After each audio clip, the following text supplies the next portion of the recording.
चैव नरोत्तमम् देवीं सरस्वतीं व्यासं ततो जयमुदीरये। वराहपीठं नटवरवपुः कर्णयो कर्णिकारं बिभ्रद्वासः कनककपिशं वैजयन्तीं च मालाम् रन्ध्रान् वेणोरधरसुधया पूरयन् गोपवृन्दैः बृन्दारण्यं स्वपदरमणं प्राविशद्गीतकीर्तिः।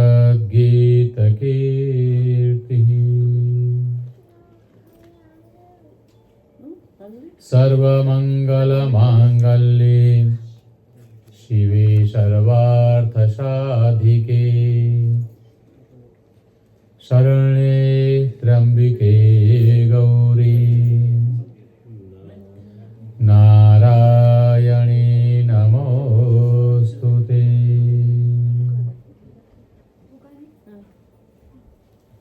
ओम श्री राधा मेरी स्वामिनी, मैं राधा जू को दास, जन्म जन्म मोहि दीजिए श्री वृंदावन को वास। अतुलित बलधामं हेमशैलाभदेहं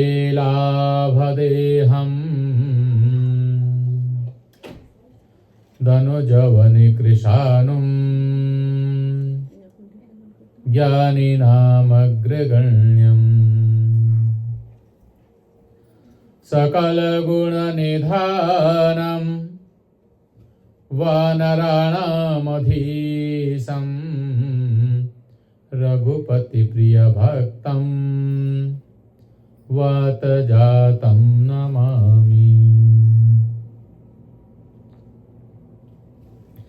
श्रीमन्नारायण नारायण नारायण श्रीमन्नारायण नारायण नारायण लक्ष्मी नारायण नारायण नारायण लक्ष्मी नारायण नारायण नारायण लक्ष्मी नारायण नारायण नारायण लक्ष्मी नारायण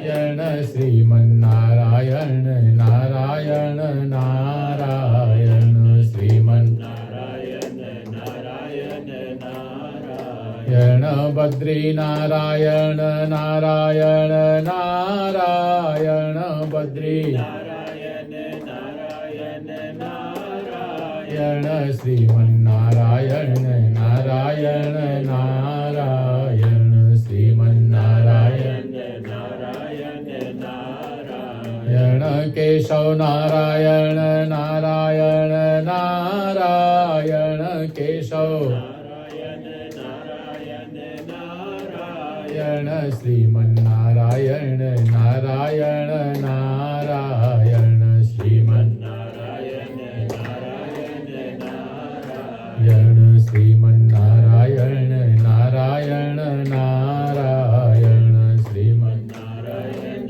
नारायण नारायण। बोलो लक्ष्मी नारायण भगवान की, वृंदावन बिहारी लाल की, कृष्ण कन्हैया लाल की, भागवत भगवान की, सुखदेव जी महाराज की जय।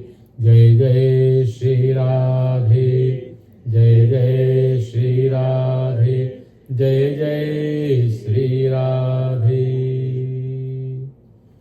वसुदेव वैवस्वतं देवं कंसचाणूरमर्दनं देवकी परमानन्दं कृष्णं वन्दे जगद्गुरुम्।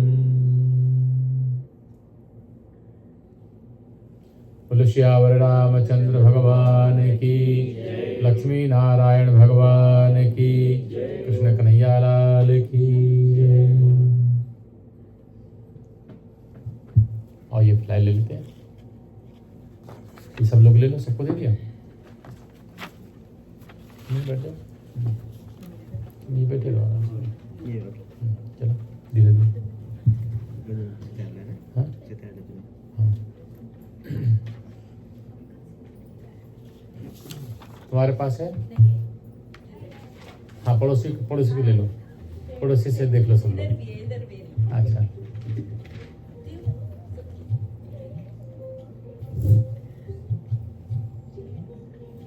थोड़ा खसको। हाँ हाँ, बस ठीक है आपके पास कमलेश। बोलो लक्ष्मी नारायण भगवान की जय। अधरं मधुरं वदनं मधुरं नयनं मधुरं हसितं मधुरं हृदयं मधुरं गमनं मधुरं मधुराधिपतेरखिलं मधुरं वचनं मधुरं चरितं मधुरं वचनं मधुरं वलितं मधुरं चलितं मधुरं भ्रमितं मधुरं मधुराधिपतेरखिलं मधुरं वेणुर्मधुरो रेणुर्मधुरा पाणिर्मधुरा पादौ मधुरौ नित्यं मधुरं सख्यं मधुरं मधुराधिपतेरखिलं मधुरं गीतं मधुरं पीतं मधुरं भुक्तं मधुरं सुप्तं मधुरं रूपं मधुरं तिलकं मधुरं मधुराधिपतेरखिलं मधुरं गीतं मधुरं तरणं मधुरं हरणं मधुरं स्मरणं मधुरं वमितं मधुरं समितं मधुरं मधुराधिपतेरखिलं मधुरं कुञ्जा मधुरा माला मधुरा यमुना मधुरा वीचिर्मधुरा सलिलं मधुरं कमलं मधुरं मधुराधिपतेरखिलं मधुरं गोपी मधुरा लीला मधुरा युक्तं मधुरं भुक्तं मधुरं दृष्टं मधुरं शिष्टं मधुरं मधुराधिपतेरखिलं मधुरं गोपा मधुरा गावो मधुरा यष्टिर्मधुरा श्रेष्ठिर्मधुरा दलितं मधुरं फलितं मधुरं मधुराधिपतेरखिलं मधुरं मधुराधिपतेरखिलं मधुराधिपतेरखिलं मधुरम्।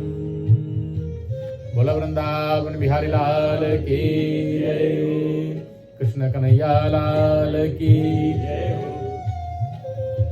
गोविंद जय जय गोपाल जय जय गोविंद जय जय गोपाल जय जय गोविंद जय जय गोपाल जय जय गोविंद जय जय गोपाल जय जय राधा रमण हरि गोविंद जय जय राधा रमण हरि गोविंद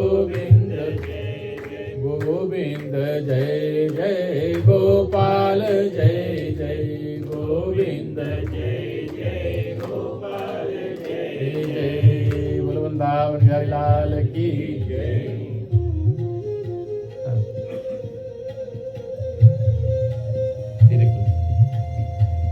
जीवन और मृत्यु, जीवन और मृत्यु में ये मनुष्य फंसा हुआ है। हर एक आदमी जीना चाहता है, कोई मरना नहीं चाहता है ना? कोई भी मरना नहीं चाहता है, यहां तक कि पशु पक्षी जीव जंतु भी मरना नहीं चाहते हैं, क्योंकि उनको अपने शरीर से बड़ा प्रेम है ना? उनको अपने शरीर से सर्वोत्तम प्यार है।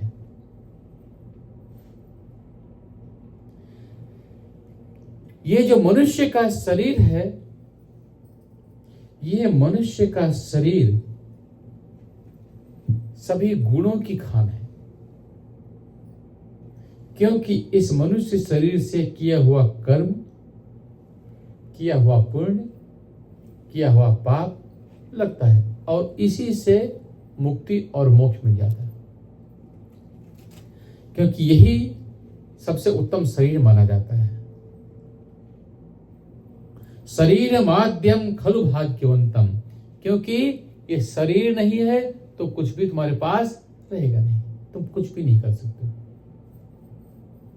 इसलिए हर एक व्यक्ति को शरीर से प्रेम होना चाहिए, और शरीर से प्रेम तब होगा जब तुम शरीर की रखवाली करोगे, है ना, देखभाल करोगे, और उस देखभाल के लिए अच्छा भोजन जरूरी है, अच्छा पीना भी जरूरी है। लेकिन ये जो मनुष्य है, ये जान बूझ के नर करे ढिठाई। ये मनुष्य जो है हर एक तरीके से केवल खाना खाना खाना है। जो कभी कभी लोग पीते हैं और कुछ भी करते हैं, उसमें क्या लिखा हुआ है? ये हेल्थ के लिए हानिकारक है ना, ये स्वास्थ्य के लिए ठीक नहीं है। लेकिन लिखा है कुछ भी, फिर भी लोग वही करते हैं। जो लिखा हुआ है उसको इग्नोर कर देंगे, बाकी सब पढ़ लेंगे। ऐसे ही मनुष्य जो है, ये शास्त्र में जो लिखा हुआ है कि अपना धर्म कर्म खूब करना चाहिए, पूजा पाठ करना चाहिए, को मुक्ति और मोक्ष का साधन करना चाहिए, क्योंकि मनुष्य के शरीर को साधन धाम मोक्ष कर द्वारा, ये साधन का धाम है। तो इस शरीर से सत्कर्म नहीं कर पाएंगे, पूजा पाठ नहीं कर पाएंगे, धर्म कर्म नहीं कर पाएंगे, लेकिन बाकी सब काम कर लेंगे, उसमें बड़ा मन लगेगा। जो मुख्य चीजें हैं उसको इग्नोर कर देंगे, साइड कर देंगे।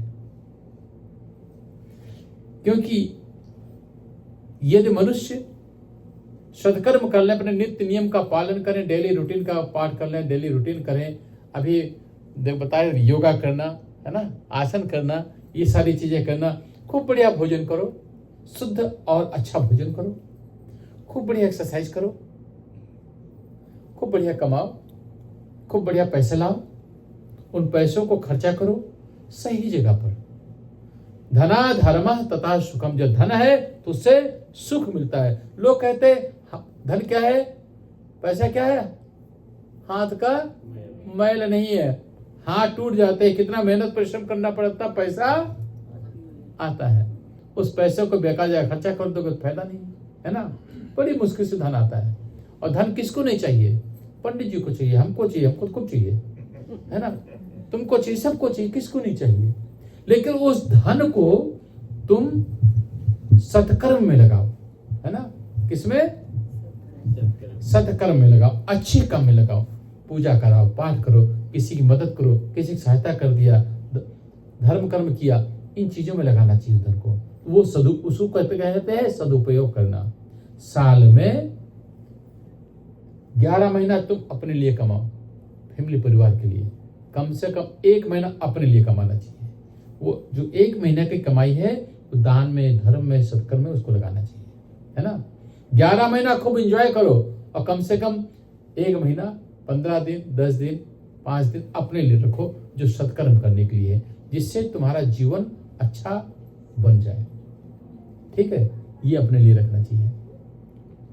लोग 5 दिन भी अपने लिए नहीं निकाल सकते, 1 दिन भी अपने लिए निकाल नहीं सकते, और अंत में बड़ी बुरी दशा होती है। फिर लोग कहते हैं कि मैं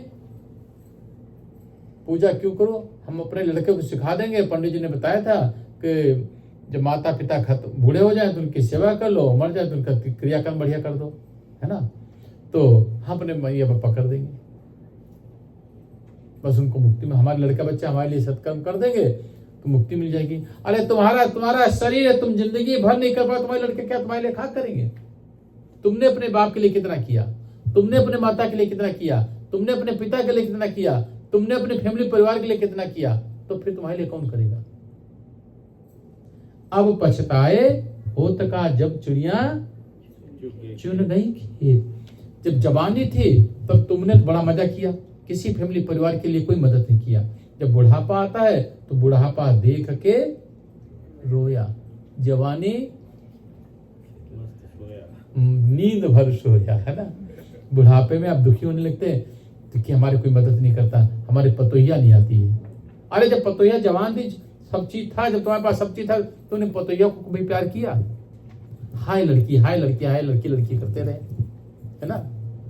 जो पतोहिया, तुम भी पतो हो, बहू हो किसी की, पतो अपनी लड़की चिल्लाते रहे, पतोहिया तो कभी ध्यान दिया नहीं, तो बुढ़ापे में पतोहिया तुम्हारे साथ क्यों देगी बताओ। जब समय था तब तो कुछ नहीं किया। इसलिए जीवन में जब जवान रहता है तब सबको बराबर सम्मान देना चाहिए। जो यथा योग्य व्यक्ति है उसको सम्मान जरूर करना चाहिए। करना चाहिए नहीं करना चाहिए। अगर कोई पतोहिया बोलेगा तो प्यार करेगा ना। कि तुम बूढ़े हो गए तो पतोहिया के नहीं, मेरे ससुर बड़ा अच्छा रहा, मेरे बहुत प्यार करता रहा, है ना। जैसे कल रात बातचीत करते थे ना कि हमारा ससुर भी हमारे बीच में आकर के बैठ जाता था, बड़ा प्यार करता, दुलार करता था, तो उसको बहू भी याद करेंगे, अपनी सास को बहू भी याद करेंगी। और सास अगर मारने वाली होगी, लड़ाई झगड़ा करने वाली की, तब तो सोचेंगे अच्छा वो जल्दी चली गई, कोई याद नहीं करेगा। लेकिन अच्छी होगी तो उसको याद हर समय करेंगे। इसलिए बढ़िया सास बनो, बढ़िया तुम सास बनो तो तुम्हारी बहू भी तुमको याद करेगी। अच्छा लड़का बनो तो तुमको बुढ़ापे में तुम्हारा लड़का भी याद करेगा। अच्छे माता पिता बनो तो बुढ़ापे में तुमको याद करेंगे। ये केवल लड़कों के लिए, पतों के लिए लागू नहीं है। जितने भी लोग देख रहे हैं, सब लोग सुने, उनके लिए भी लागू है। कारण कि तुम सास ससुर हो तो भी तुम अच्छे बन करके रहो। कभी कभी सास ससुर बहुत बहू को परेशान करते हैं, फैमिली परिवार को बहुत परेशान कर लेते हैं, है ना। तो फिर बुढ़िया भी कहती है बूढ़े हो हम एक एक बदला लेंगे, है ना। समय आएगा तो बदला जरूर लिया जाएगा। तब तुम रोगे, दुखी होगे कि मेरी पतोह चाहती नहीं, मेरा लड़का चाहता नहीं, मेरी फैमिली परिवार मेरे को चाहता नहीं है। अरे तुमने कितना चाहा, आज वही कथा है। बोलो लक्ष्मी नारायण भगवान की। इसलिए जीवन में लड़का सबको लड़का चाहिए ना। शादी होने के बाद संतान अवश्य चाहिए, और सब चाहते हैं मेरा लड़का बहुत बढ़िया बने, है ना। आज्ञाकारी पुत्र हो, प्रेम करने वाला हो, आज्ञाकारी हो। पहले तुम ये देखना तुम कितने आज्ञाकारी थे। जब तुम आज्ञाकारी नहीं थे, तुम्हारा लड़का आज्ञाकारी कैसे होगा। जैसा तुम जिंदगी भर काम करते रहे वैसे तो लड़का वही सीखेगा। लेकिन कभी कभी बहुत उल्टा होता है। पिछले जन्म का कर्म, पिछले जन्म का भाग्य जीवन में आता है। याद रखना, तुम्हारे घर में कोई कन्या जन्म लिया है, ये बालक जन्म लिया है, ये पता नहीं कौन सी आत्मा तुम्हारे घर में आई है, कौन सी दिव्य आत्मा तुम्हारे घर में आई है। ये पिछले जन्म का हो सकते हैं कि तुम्हारा कोई मित्र आया हो, तुम्हारे फैमिली परिवार आया हो, कोई अच्छे संत महात्मा तुम्हारे घर में आया हो, कोई योगी आदमी घर में आया हो। तो पिछले जन्म की आत्माएं इस जीवन में कोई पुत्र बनकर के, कोई फैमिली परिवार बनकर के तुम्हारे जीवन में जरूर आते हैं। कभी कोई शत्रु पैदा हो जाते हैं, तभी तो लोग कहते हैं ये लगता है हमारे पिछले जन्म का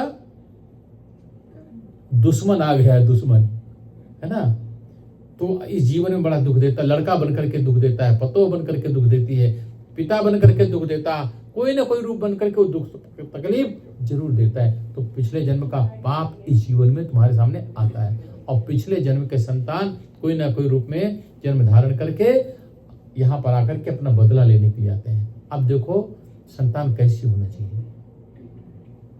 बोलो लक्ष्मी नारायण भगवान की। आओ चलें कथा में।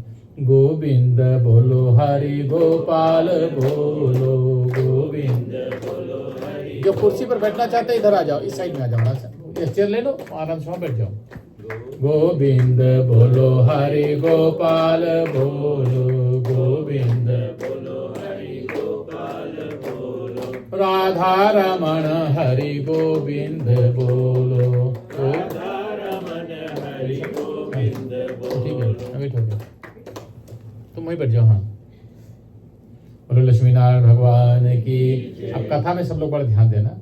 अब याद रखना कल कथा कहाँ स्टॉप हुई थी? चुप। किससे? हाँ, कौन से पॉइंट पर? कहाँ जा रहे हैं भैया? आत्मदेव कहाँ जा रहे हैं? सुसाइड करने जा रहे हैं। सुसाइड का पहले भी जमाना था, बड़ा अच्छा लगता है सुसाइड करना, है ना। तो बोलो लक्ष्मी नारायण भगवान की जय। जीवन में जब आदमी बड़ा होता है तो क्या चाहिए उसको? कहता है अब हम थोड़े बड़े हो गए, पढ़ाई लिखाई कर लिया, सब सेटलमेंट बढ़िया हो गया, अब हमको एक सुंदर पति या पत्नी चाहिए। पति पत्नी मिल गई, है ना, मिलेगी ना। हाँ। और मिलने के बाद भी फिर सोचते हैं कि अब तो 2 साल हो गए हैं, अब कोई घर में संतान चाहिए। ऐसे ही पंडित जी थे। और पंडित जी हो चाहे सबको बच्चा चाहिए, शादी हुआ तो बच्चा जरूर हो गया। जो एक पंडित जी थे जिनका नाम था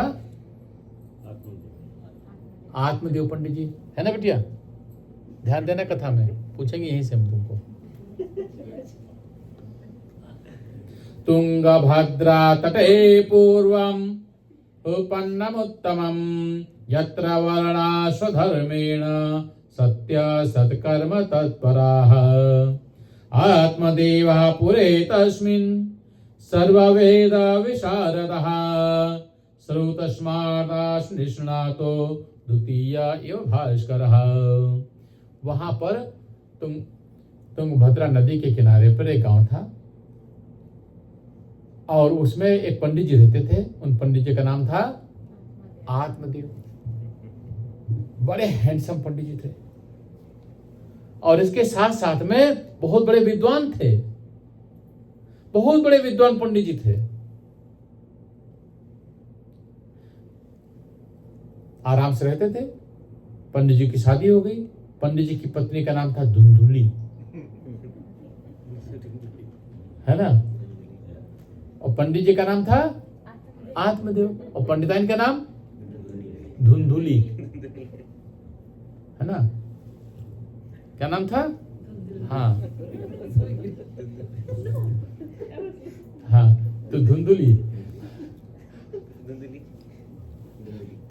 था। और धुंधुली बड़ी चालू थी, बड़ी स्मार्ट थी, बड़ी चालू थी। और पंडित जी पैसे कमाने में बड़े स्मार्ट थे। खूब पैसा कमाया पंडित जी, खूब पैसा पंडित जी के घर में, सब चीज था। अब पंडित जी के घर में कोई संतान नहीं हो रही। साल हो गया, 2 साल हो गया, 3 साल हो गया, 4 साल हो गया, 5 साल हो गया। अब पंडित जी को टेंशन होने लगी कि भाई आपके घर में कोई संतान नहीं है, अब क्या करें।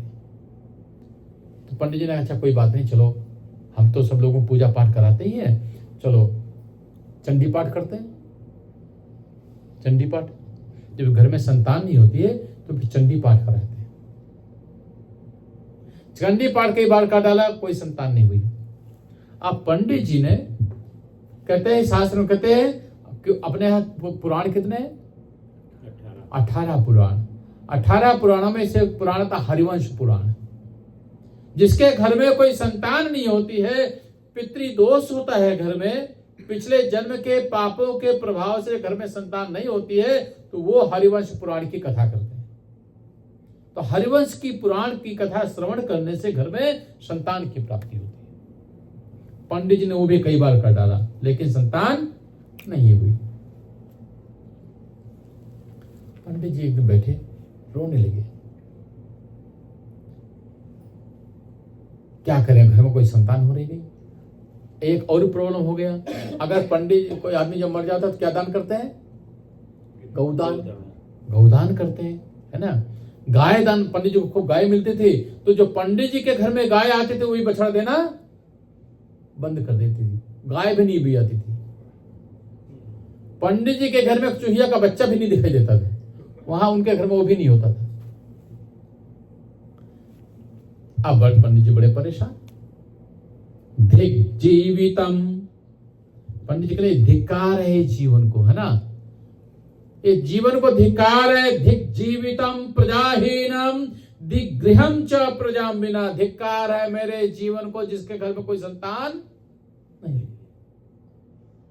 मेरे घर में कोई संतान है नहीं, धिक्कार है। पंडिताई को धिक्कार है, पूजा पाठ सब धिक्कार। क्या करें हम सब, लेकिन क्या करेंगे? इतना पैसा, इतना धन, इतनी संपत्ति, इतना बड़ा महल, सब चीज है, किसके लिए?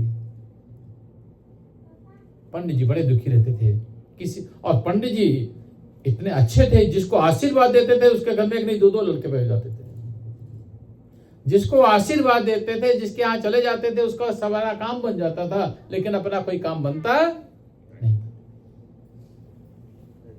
धिक जीवितम प्रजाहीनम धिगृहम च प्रजाम विना धिक धनम चानपत्यस्य धिक कुलम संततिम विना, धिक्कार है उस कुल को कि संतान नहीं है। फिर सोचने लगे हमारे घर में लड़का नहीं रहेगा तो हमारे पिंडदान कौन करेगा? मरने के बाद क्या होता है? पिंडदान करना चाहिए। कोई पिंडदान करने वाला नहीं रहेगा। अगर हमारा पिंडदान नहीं होगा तो हम क्या बनेंगे? तिबोरो, नहीं तो तिबोरिन बन जाएंगे, है ना, भूत। क्योंकि मरने के बाद तुम सनातनी हो, अपने नियम तो अपने कुल और रीति रिवाज के अनुसार सारे कर्म करना चाहिए। तो आज मरने के बाद में उसका शरीर कितना बड़ा मिलता है? एक अंगूठे का शरीर मिलता है, और उस अंगूठे भर के शरीर को क्या बोलते हैं? ना, प्रेत शरीर। उसको भूत का शरीर मिलता है।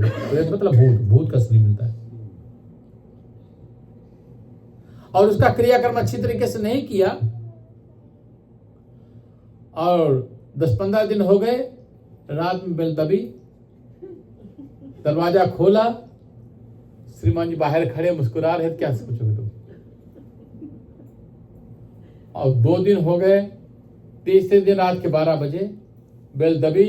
अब तुम्हारी हिम्मत नहीं पड़ेगी जो जाकर के दरवाजा खोलो। सोचोगे कहीं वही तो नहीं है कि खड़ा हो गया जिसको जला करके आए थे, फिनोल होम लेके गए थे, वो क्योंकि भूत बन गया, प्रेत बन चुका, जागृत हो चुका है, वही तो नहीं आ गया।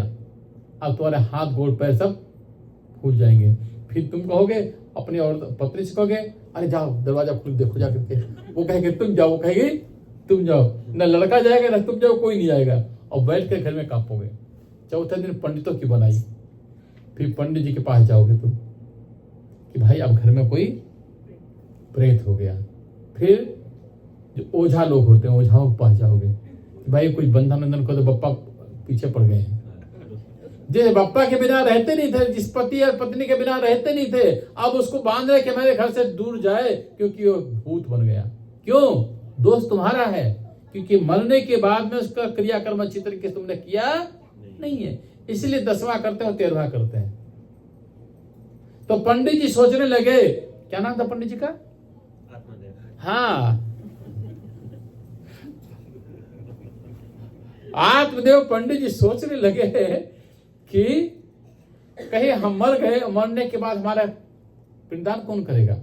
और तो और छोड़ो, पंडित जी ये सोच रहे जिसके घर में कोई संतान नहीं होती है, उसके जो पितर लोग होते हैं वो भी उसके हाथ का पानी एक्सेप्ट नहीं करते, है ना। पितर भी उसका पानी नहीं लेते हैं। इसीलिए संतान पैदा की जाती है कि हमारे घर में कोई संतान हो जो हमारे कुल का उद्धार करने वाला, आगे बढ़ाने वाला हो और जलांजलि तिलांजलि देने वाला हो, है ना। इसलिए करते ना। अब पंडित जी बेचारे बड़े दुखी, क्या करें। धिक धनम चानपत्यस्य धिक कुलम संततिम विना, धिक्कार है जिसके घर में कोई संतान नहीं है, इसलिए अपने घर में संतान की प्राप्ति करना चाहिए। आजकल लोग को लड़के पैदा ही नहीं करना चाहते हैं, कहते हैं एडॉप्ट कर लेंगे। सुनो, ये एडॉप्शन वाले जो बच्चे हैं ना तो उनको कुछ पता है। जो अपने बच्चे अपना काम नहीं कर सकते हैं तो पता नहीं किस खानदान के कहा बच्चे आकर तुम्हारा क्या उद्धार कर सकते हैं। इसलिए शादी करना चाहिए। अब फैशन हो रहे कि बच्चे नहीं पैदा करते, खाली एडॉप्शन वाले ले लेते हैं। क्या कहते हैं, कौन से बेबी होते हैं, सैरोगेट वाले। अपना संतान होने उसको कहते हैं औरस पुत्र। जो कुल का खानदान का उद्धार करने वाला बच्चा होता है वो अपना औरस पुत्र होता है, जो अपने पत्नी से उत्पन्न हुआ पुत्र वही चाहिए। पंडित जी बड़ी दुखी, बड़े परेशान, किसी भी तरीके से घर में कोई संतान हुई नहीं। तो अब सोचने लगे धिक्कार है, बहुत कोशिश किया नहीं हुआ, तो अब हम क्या करेंगे, सुसाइड कर लेंगे, अब मर जाएंगे। पंडिताइन को बताया, पंडिताइन बहुत दुखी, कहने की कहा पंडित जी आफत ले रही है। जब देखो तब लड़का लड़का बच्चा बच्चा, इनके तंग आ गए हैं बच्चों से। अगर हमारे पास बच्चा कोई बच्चा हो गया तो हमारा फिगर खराब हो जाएगा, है ना। क्या होगा, फिगर खराब हो जाएगा। कितनी बढ़िया भी हम अच्छी तरीके से खाती पीती एंजॉय करते हैं, हमारा फिगर खराब हो जाएगा। इसलिए चाहती नहीं थी वो। तो क्या किया पंडित जी, पंडिताइन ने कहा कि पंडिताइन कहीं कहा कि अब घर में कोई बच्चा बच्चा होगा नहीं, इसलिए हम जा रहे हैं सुसाइड करने के लिए, मरने के लिए जा रहे हैं। पंडित जी ने सोचा शायद पंडिताइन पिघल जाए, और पंडिताइन ही बड़ी करकसा जानते ना, बड़ी डेंजरस थी। तो अब पंडित जी से कहेंगे तुम जल्दी जाओ, जहां कल मरना चाहे तो आज ही चले जाओ, अभी मर जाओ जाकर के तुम, हम तुम्हारे लिए रोने वाली नहीं है। पंडित जी ने कहा अच्छा हम जा रहे हैं मरने के लिए, कहा अच्छा राम राम जाओ। फिर घर से बाहर निकल गए, कहा अच्छा पंडित हम जा रहे हैं मरने, कहा अच्छा अच्छा राम राम जल्दी मर के आना तुम, और दोबारा लौट के नहीं आना, मर के ही आना तुम। पंडित जी चले गए, कहें ना औरत लाइक करती है न लड़का है, ये घर द्वार पैसा क्या करेंगे हम। जब आदमी के पास सब चीज होता है और हताश हो जाता है तब परेशान होता है। और पंडित जी सुसाइड करने के लिए चले गए। पहले ही ये सुसाइड पॉइंट देख करके आ गए थे, जहां पर एक बार डाई मारेंगे सीधा राम नाम सत्य है। और पंडित जी चलते चलते चले गए सुसाइड पॉइंट पर, पहाड़ के ऊपर बिल्कुल खड़े। बहुत भयंकर नीचे नदी थी, सीधा डाई मारने वाले हुए थे। पंडित जी ने सोचा है भगवान आपको प्रणाम कर रहे हैं और अब हम मरने जा रहे हैं। पंडित जी बस उठाकर कूदने वाले हुए, इतने में क्या देखते हैं, सामने एक पेड़ था, उस पेड़ के नीचे एक संत बैठे हुए थे, बड़े दिव्य महात्मा बैठे हुए थे। पंडित जी ने उन महात्मा को देख लिया तो सोचने लगे थोड़ी मरना तो है ही, थोड़ी देर बाद मर जाएंगे, सुसाइड करना है कर लेंगे। लेकिन शास्त्र बतलाता है कि संत महात्मा मिल जाए, ब्राह्मण मिल जाए, योग्य व्यक्ति मिल जाए, उसको प्रणाम करना चाहिए, उसका आशीर्वाद लेना चाहिए, जरूर लेना चाहिए। पंडित जी ने कहा थोड़ी देर के लिए सुसाइड कैंसिल, है ना, सुसाइड कैंसिल। पहले प्रणाम करके आते हैं फिर सुसाइड करेंगे। तो पंडित जी चले गए प्रणाम करने के लिए महात्मा जी को। महात्मा जी ध्यान लगाए हुए बैठे हुए थे। पंडित जी अंदर से दुखी बहुत थे।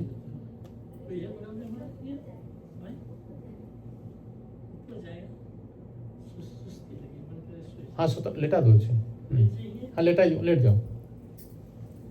गोविंद जय जय गोपाल जय जय गोविंद जय जय गोपाल गोविंद जय जय गोपाल जय जय गोविंद जय जय गोपाल जय जय राधा रमण हरि गोविंद जय जय राधा रमण हरि गोविंद जय जय। बोलो लक्ष्मी नारायण भगवान की जय। तो कहाँ बोल रहे थे? Suicide, cancer. थोड़ी देर बाद मरेंगे। सीधे बैठो, अब ठीक है। हाँ। अब उधर क्या हुआ कि पंडित जी महात्मा जी के पास गए। पंडित जी ने ये माथा देखा। पंडित जी विद्वान तो थे ही, पंडित जी बड़े धुरंधर विद्वान थे। ये लकीरें देखा, लकीरों में लिखा था कि कोई साधारण महात्मा नहीं, ये भूत भविष्य वर्तमान को जानने वाले हैं, है ना। भूत भविष्य वर्तमान सब चीजों को जानने वाले हैं। और ये कोई साधारण महात्मा नहीं है, ये बड़े दिव्य महात्मा है। ये आशीर्वाद प्रदान करने वाले महात्मा है। इनके हाथ में दिव्य शक्ति है, पावर है। जो बोल देंगे वही होने वाला बड़े दिव्य महात्मा है। पंडित जी सोचने लगे क्या करें। पंडित जी ने प्रणाम किया। प्रणाम करते करते पंडित जी का दिल भर आया। आदमी दुखी हो, कोई प्यार से बोलते तो क्या करे, रुआई लग जाती ना। पंडित जी जब महात्मा जी को प्रणाम किया तो उनकी आंखों से आंसू आ गए, रोने लगे। रोते रोते उनके आंखों के आंसू क्या गिरे, जमीन पर गिरे। पंडित जी के पैरों पर गिरे। तो गरम गरम आंसू पैर पर गिरे तो महात्मा जी ने आंखें खोल दिया। आंखें खोला तो क्या देखे कि पंडित जी रो रहे हैं। ऐसे दुखी पंडित जी को देख करके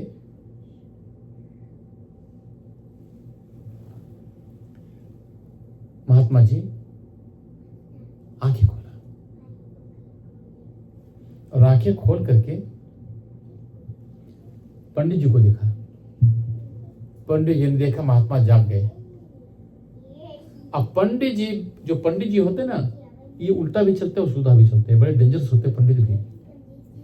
तो हाँ, पंडित बड़े डेंजरस होते हैं। अब पंडित जी ने क्या किया, महाराज जी को प्रणाम किया और प्रणाम करते करते अपना माथा पटकना शुरू कर दिया।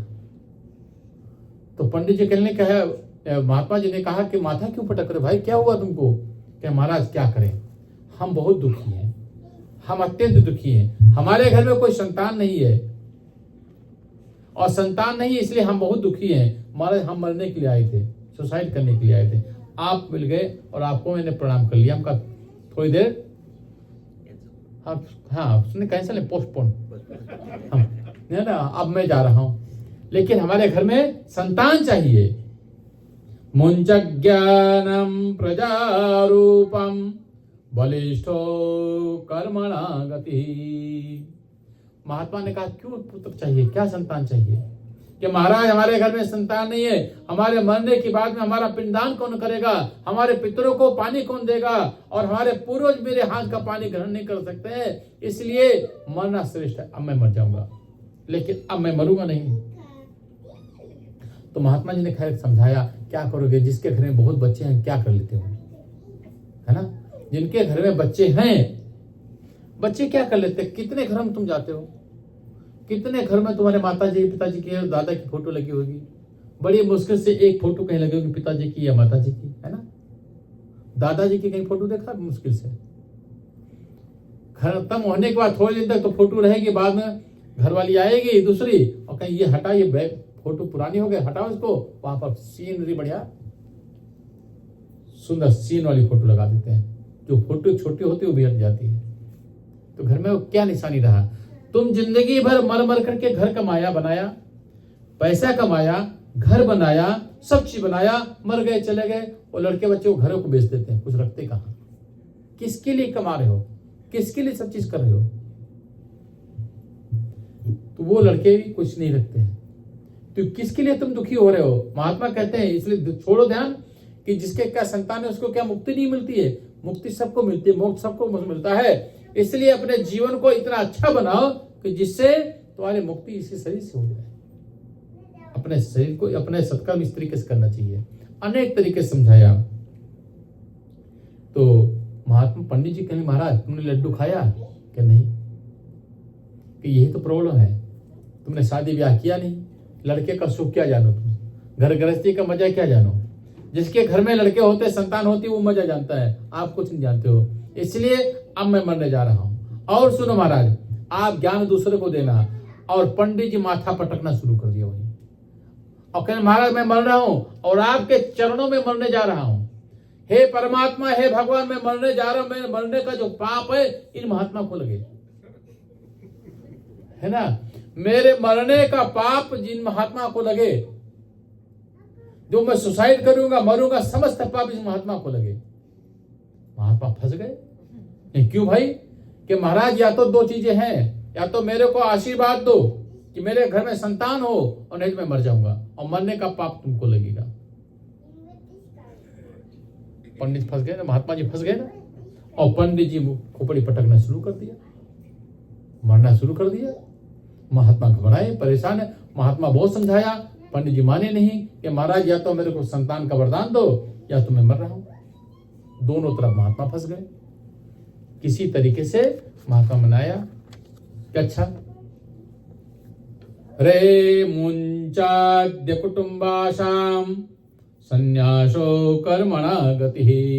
फिर महात्मा जी कहने अच्छा सब चीज छोड़ो, तुम सन्यासी बन जाओ, महात्मा बन जाओ। महात्माओं के लड़के बच्चे नहीं होते, उनको मुक्ति मिल जाती है। सब चीज छोड़ दो कि महाराज मैं कुछ न छोड़ने वाला हूं, मैं घर गृहस्थी में रहूंगा, और घर गृहस्थी में रह करके ही सब चीज करूंगा।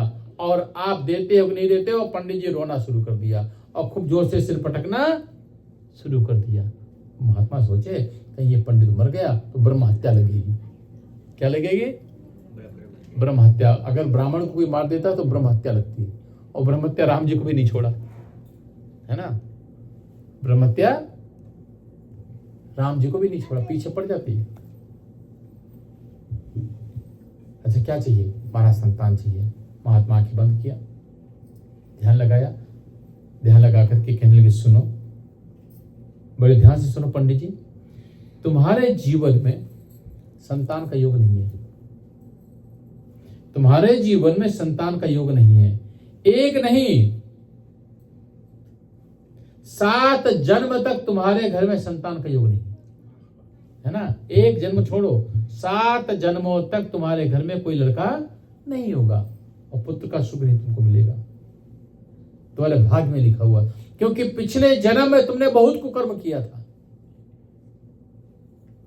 पिछले जन्म में तुमने बहुत कुकर्म किया था। उन कुकर्म करने के प्रभाव से इस जीवन में तुमको संतान सुख नहीं है। है तुम नहीं मानते हो। महात्मा इसे हाथ दिया, हाथ किया, महात्मा जी के हाथ में एक फल आ गया, क्योंकि बहुत तपस्वी व्यक्ति थे। एक फल आ गया, वो फल को लेकर के महात्मा जी ने पंडित जी को दिया कि पंडित जी ये जो फल ले जाओ तुम, ये फल खाने से तुम्हारे घर में योग्य संतान की प्राप्ति होगी। लेकिन याद रखना तुम्हारे पास संतान का सुख लिखा नहीं है। ये फल दिया, और फल पंडित जी लेकर के बड़े खुशी हो गए, प्रसन्न चित्त हो गए, अब हमारे घर में संतान होगी। पंडित जी महाराज जी को प्रणाम किया और कहने अब मरना कैंसल। आई पोस्टपोन था, मरना सुसाइड कैंसल। और पंडित जी चले गए घर में। घर में पास पहुंचे, पंडित जी बढ़िया पान वान खाया, बढ़िया भजन गुनगुनाते हुए चले जा रहे थे। घर के पास पहुंचे, अरे ओ पंडिताइन, क्या नाम था उसका? हाँ, पंडिताइन बड़ी खुशी हो गई। बाहर निकली तो क्या बोलती है, तुम मरे हो, तुम भूत तो नहीं आ गए? तुम तो मरने गए थे, सुसाइड करने गए थे, तुम हो तुम्हारा भूत है। अरे कहने का पंडिताइन सब बात छोड़ो, आओ। बड़े प्यार से अंदर गए पंडित जी, बैठो पंडिताइन, बैठाला।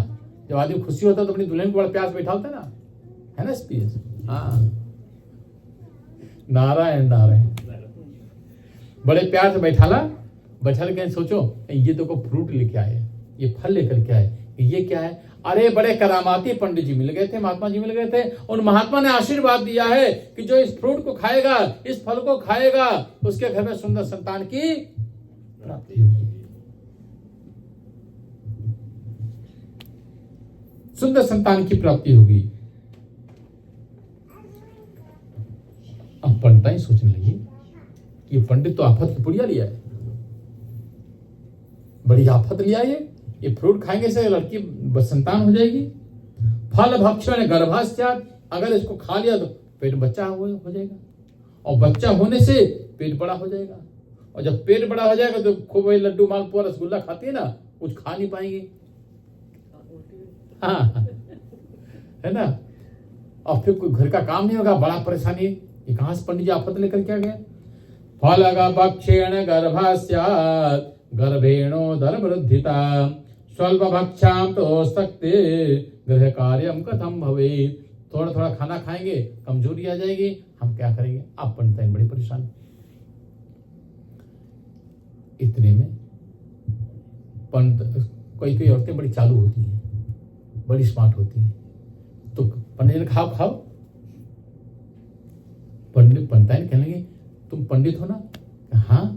क्या तुमको कुछ धर्म कर्म कुछ मालूम नहीं है, बड़े बुद्धू आदमी हो तुम कुछ नहीं जानते हो। अरे ये महात्मा ने फल दिया है, हम घर में अंदर जाएंगे, नहाएंगे धोएंगे, भगवान का पूजन करेंगे, भगवान का पूजन करके तब इस फ्रूट को खाएंगे। पंडित कहा हाँ हाँ जरूर खा लेना, हाँ तुम ठीक कह रही हो। पंडित जी को खुशी किया और वो फल लेकर के अंदर चले गए। थोड़ी देर बाद पंडित जी की साली घर में आई। हाँ कौन आई? साली। हाँ तो तुम्हारे पास बहुत ही है, बड़की है सब तो तुम छोटे फंस गए है ना। तो अब साली हो चाहे बड़की हो चाहे छोटकी हो, कोई आई वहां। पंडिताइन की बहनी आई, वो बड़ी चतुर थी। क्या थी? हाँ नहीं बोलेगी, देखा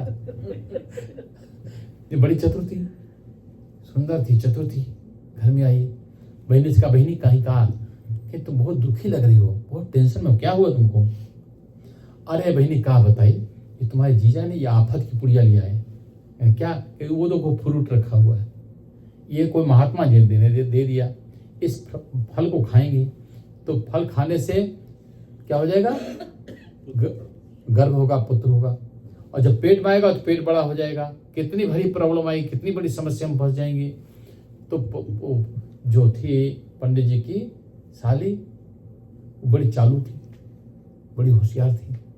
क्या हाँ बहनी तुम ठीक कह रहे हो, अरे हमसे पूछो ना घर। अब वो अपना प्लान बनाना शुरू कर दिया। वो कि हमारे घर में देखो 6-7 हैं, बहुत मुश्किल होती है, बड़ी मुश्किल से पाला बहनी, बहुत हालत खराब हो जाती है। क्या करे बहनी?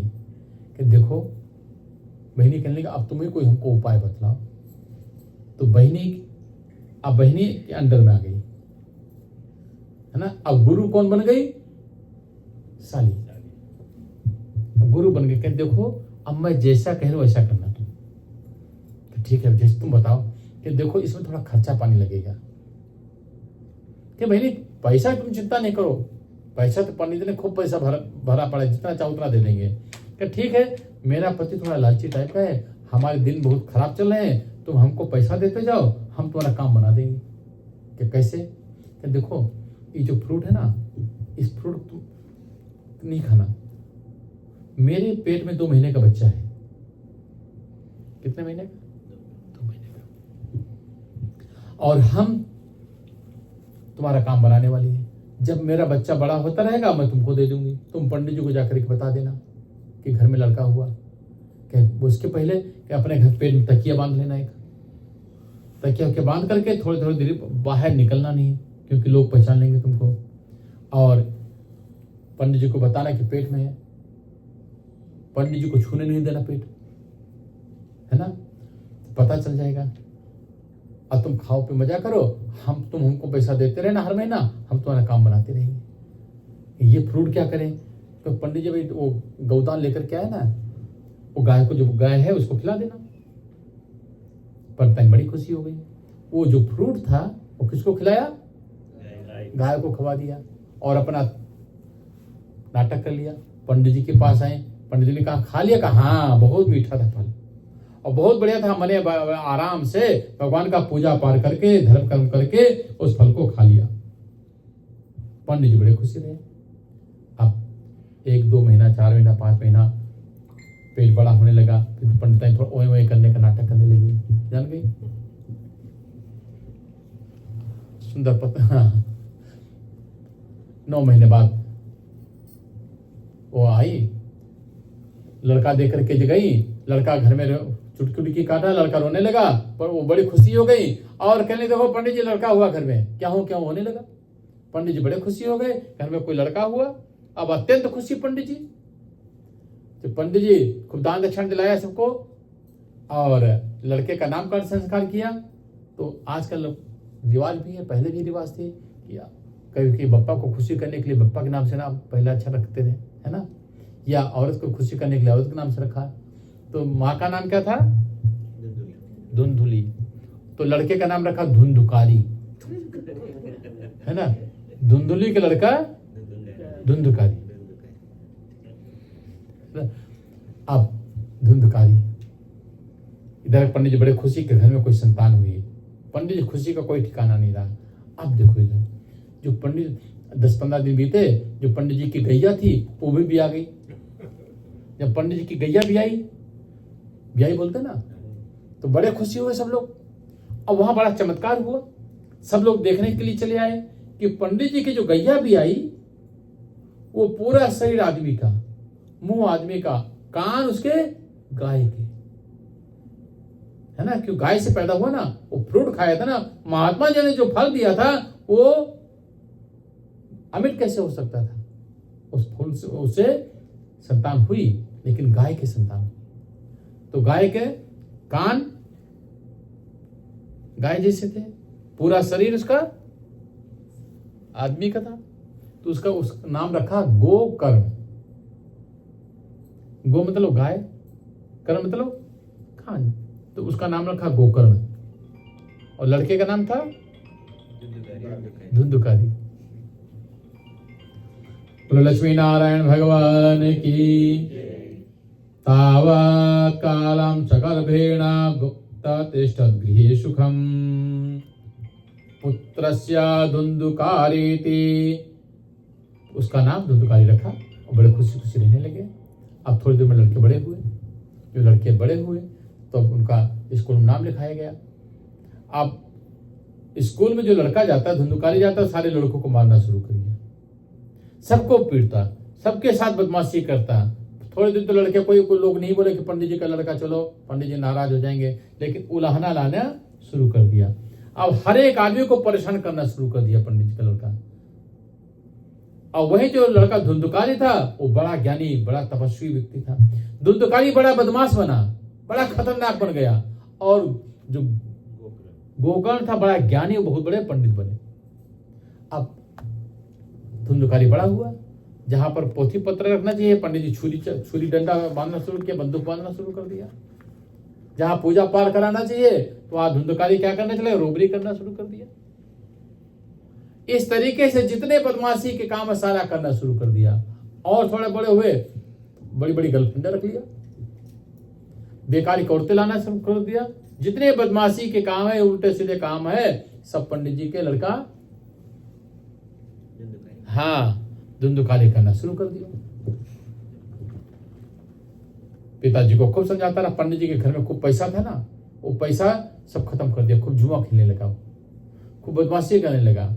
धुंधुकारी की बदमाशी को देख करके गोकर्ण बारंबार कहते, पिताजी इसका साथ छोड़ दो, घर में नहीं रहना चाहिए, घर में नहीं रहना चाहिए, क्योंकि तुम्हारा पुत्र ये गड़बड़ है।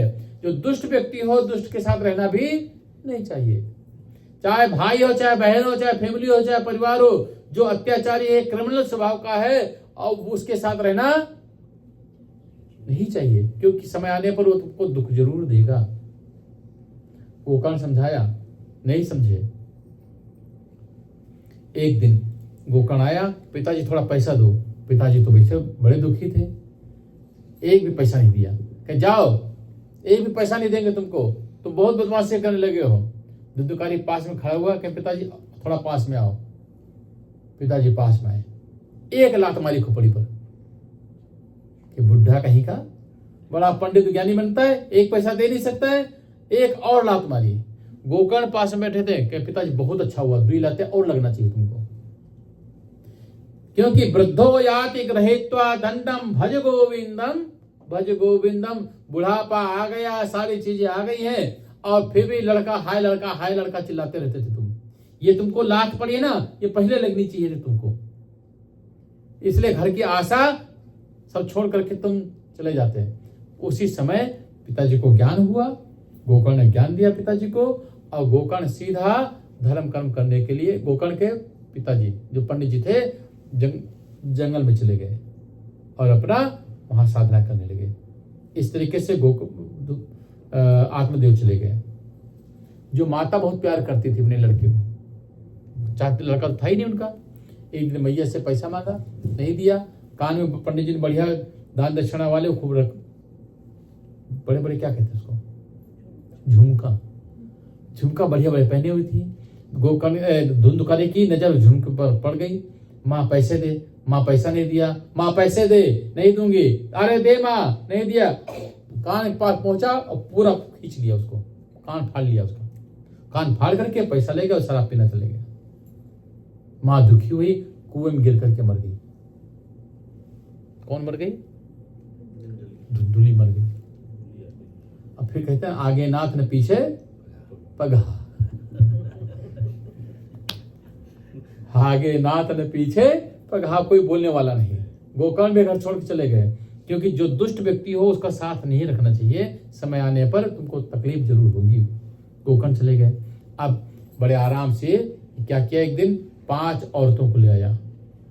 एक औरत लेके नहीं आया, गंदी संदी इधर उधर वाली 5 औरतों को पकड़ लाया और उनके साथ बड़े आराम से रहने लगा। खूब पीता, खूब खाता, समझ जाना है ना, और खूब एंजॉय करने लगा। एक दिन 5 औरतों ने कहा कि इस तरीके से ये कर रहा है, किसी दिन पकड़ा गया तो जेल हो जाएगी इसको, हम लोग भी पकड़े जाएंगे। इसलिए ऐसा कुछ करते हैं कि हम सब लोग मजा करें और ये मारा जाए। 5 ने प्लान बनाया। 5 ने कहा देखो ये रोज रोज चोरी तुम क्या करके लाते हो, बेकार की चोरी करके लाते हो। अरे एक दिन लंबा हाथ मारो, थोड़ा सा बड़ा हाथ मारो, बैंक रोबरी करो, थोड़ा ज्यादा पैसा लेकर के आओ, तो हम सब लोग जिंदगी भर बड़ा आनंद करेंगे। आप धुंधुकारी प्लान बनाने लगा बैंक रोबरी करने का, किसी तरीके से खूब पैसा लेकर के आते। अब वो प्लान बना लिया। एक दिन बहुत बड़ी रोबरी की उसने, डकैती डाली। डकैती डाल करके खूब पैसा लेकर के आया। घर में 5 औरतों ने पहले से प्लानिंग कर लिया था, खूब बढ़िया दारू वारू लेकर के रखा था और खूब बढ़िया खाना बनाया उसको। पहले से खटिया बिछा करके रखी थी, बढ़िया खटिया बिछाया।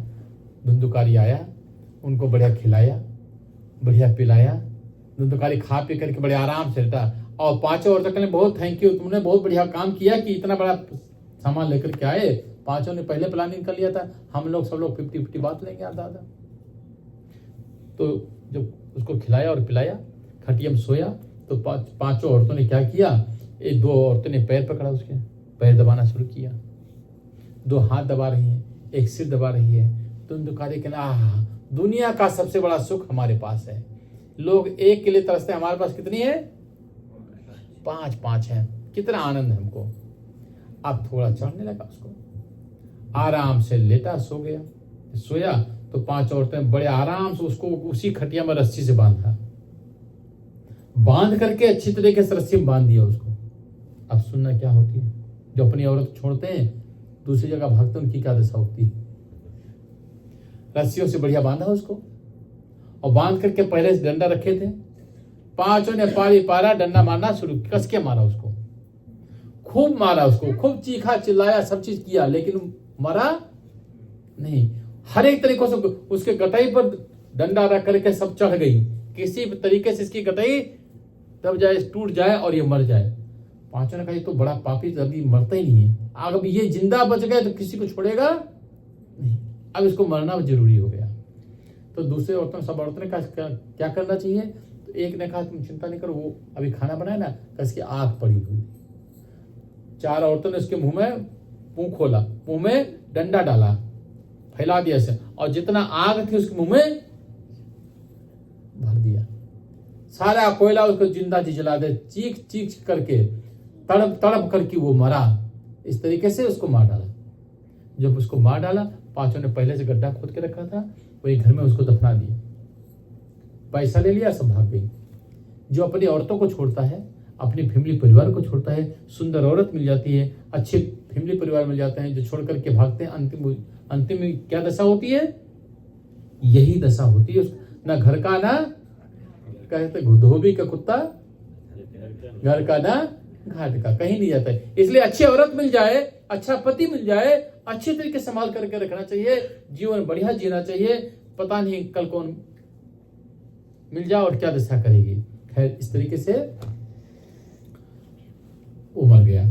बोलो लक्ष्मी नारायण भगवान की, गोविंद जय जय गोपाल जय जय गोविंद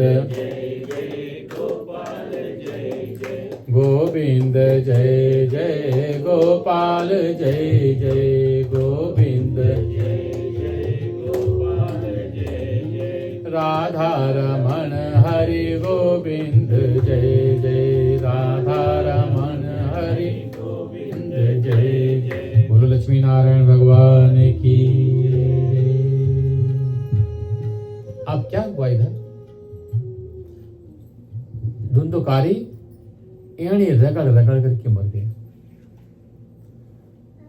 और मर गए, मरने के बाद क्या बना? वो ब्रह्म राक्षस, महाभयंकर भूत बना, तिबोरों का सरदार है ना। जो ब्राह्मण मरता है वो ब्रह्म राक्षस कहलाता है, सबसे बड़ा भूत बन गया वो, सबको परेशान करने लगा। इधर गोकर्ण को पता चला कि मेरा भाई मर गया, तो सब जगह जगह तीर्थ यात्रा में सब जगह पूजा पाठ किया, सब चीज कर दिया। जब बहुत दिन यहाँ रहते रहते बीत जाता है तो आदमी चलते सोचते चलो अपने देश चलते हैं, गांव की तो याद आती है। तो गोकर्ण कहने लगे, सब जगह घूम लिया, घूमने के बाद कहने लगे चलो अपने गांव चलते हैं आज। तो बहुत दिनों बाद गोकर्ण अपने गांव गए। पुराना खंडहर पड़ा था, जाकर के अपना वहां रात में सोए। जब रात में सोए तो वहां क्या देखते हैं? जब सोते हुए क्या देखते हैं कि एक बिल्ली आई। अब बिल्ली आते ही कुत्ता बन गई। जो गोकर्ण थे सावधान होकर के बैठ गए। जब और पास में चला तो कुत्ता बनते बनते वो गधा बन गया, फिर हाथी बन गया, फिर शेर बन करके दौड़ा इनको खाने के लिए।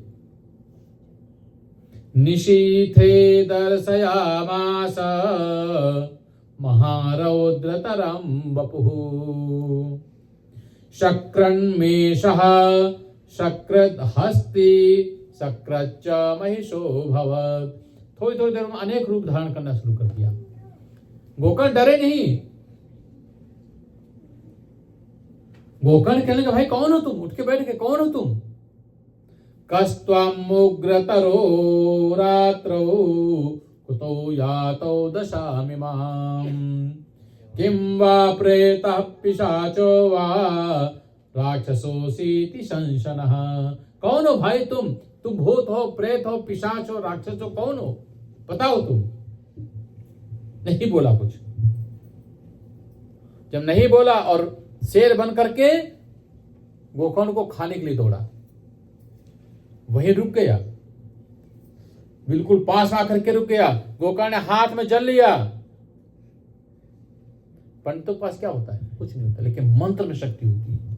हाथ में जल लिया और जल लेकर के मंत्र को अभिमंत्रित किया, उस जल को अभिमंत्रित किया, अभिमंत्रित करके वो जो जल है वो सीधा जल उसके ऊपर फेंक दिया। जो ही जल के छींटे उसके ऊपर पड़े, वो भूत मिमियाना शुरू किया, बोलना शुरू किया, अहम भ्राता तुदीयोस्मि। भूत कहता है, धुंधकारी कहता है, ए भाई याद है तुमको? क्या कि तुम्हारा एक भाई था? हाँ हाँ याद है मेरे को। उसका नाम भी याद होगा? हाँ याद था, याद है। क्या नाम था उसका? हाँ, पड़ोसी बड़ी अच्छी है, ध्यान रखना। क्या नाम है उसका? धुंधकारी। हाँ धुंधकारी नाम था। क्यों वो मर गया? गोकर्ण के वो तो मर गया, उसके लिए मैंने पिंडदान किया, सब चीज किया।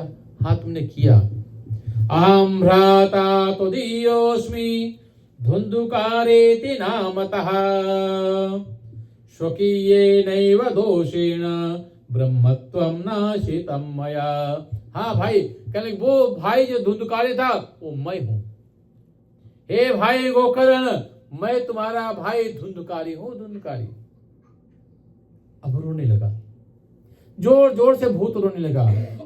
स्वकीयेनैव दोषेण, अरे भाई मैं जीवन भर बड़े बड़े पाप किया, उन पापों के कारण मैंने भयंकर पाप किया, उस कारण से मेरे को ये भूत का शरीर प्राप्त हुआ, प्रेत का शरीर प्राप्त हुआ।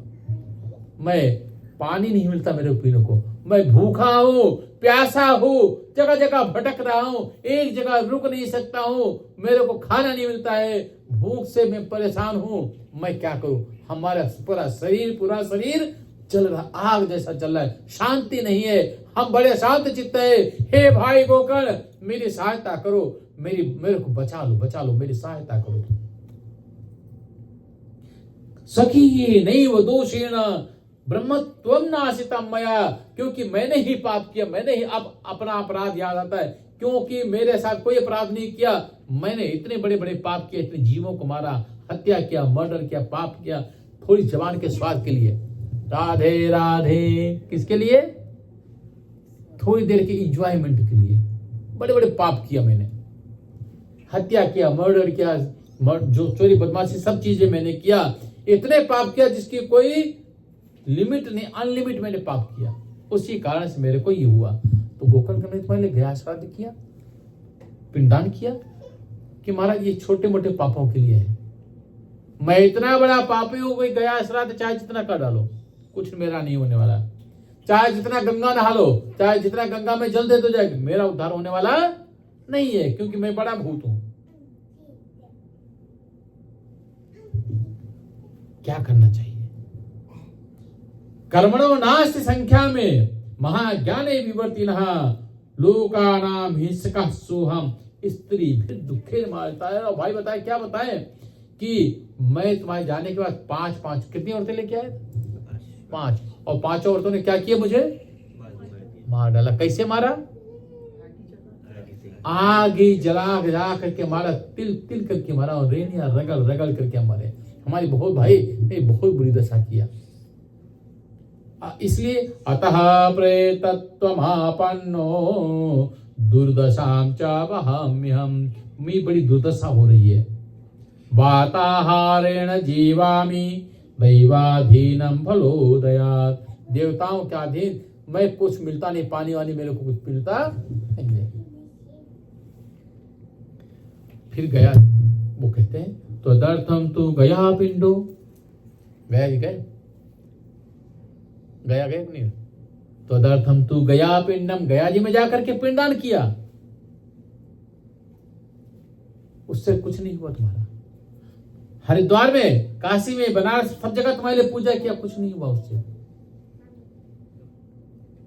जगन्नाथपुरी में जाकर के तुम्हारे लिए पूजा किया, फिर भी कुछ हुआ? तुम तो घूम के आए, है ना, कुछ नहीं हुआ।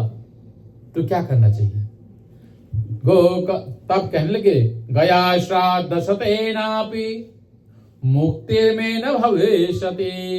वो धुंधुकारी कहता, चाहे तुम गया श्राद्ध 100 गया श्राद्ध कर लो, फिर भी मेरी मुक्ति होने वाली नहीं है, कोई दूसरा उपाय सोचो।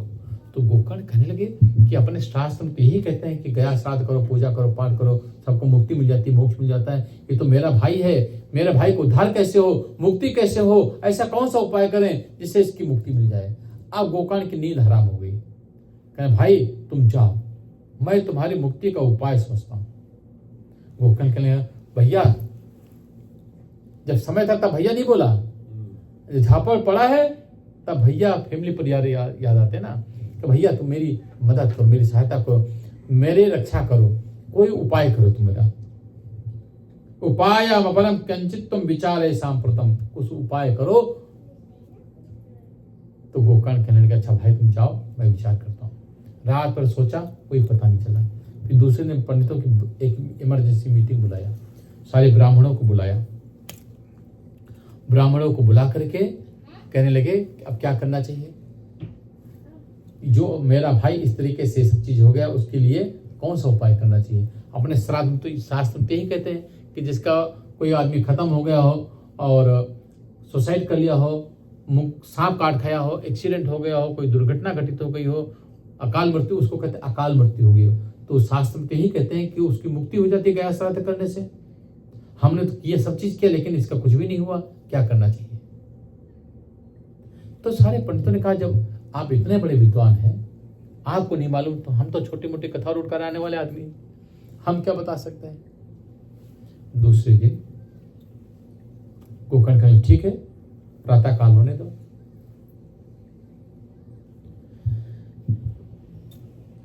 गोकर्ण संध्या वंदन कर रहे थे, हाथ में जल लिया।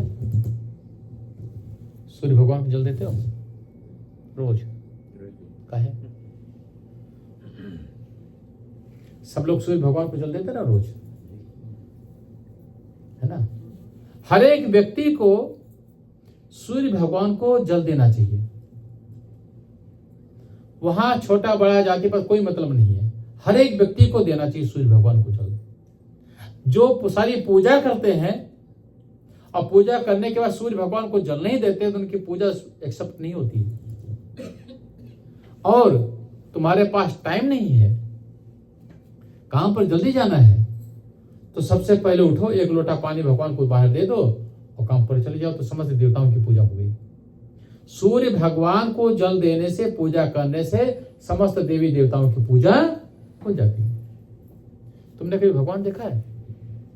देखोगे। लोग कहते हैं भगवान देखा ही नहीं है। कहां है भगवान, दिखाओ। बोलते ना, कहां है भगवान, दिखाओ। सनातन धर्म एक ऐसा धर्म है जो भगवान को दिखला सकता है और सामने प्रत्यक्ष दिखा सकता है। कौन देखना चाहेगा? हम अभी दिखाते तुमको। सुबह सुबह निकलना, सामने देखना, कौन निकला? सूर्य भगवान। वो प्रत्यक्ष देवता माने जाते हैं, है ना। अग्निर्देवता, अग्नि में जो खाना बनाते हो ये अग्नि देवता है, इनको प्रत्यक्ष देवता माना जाता है।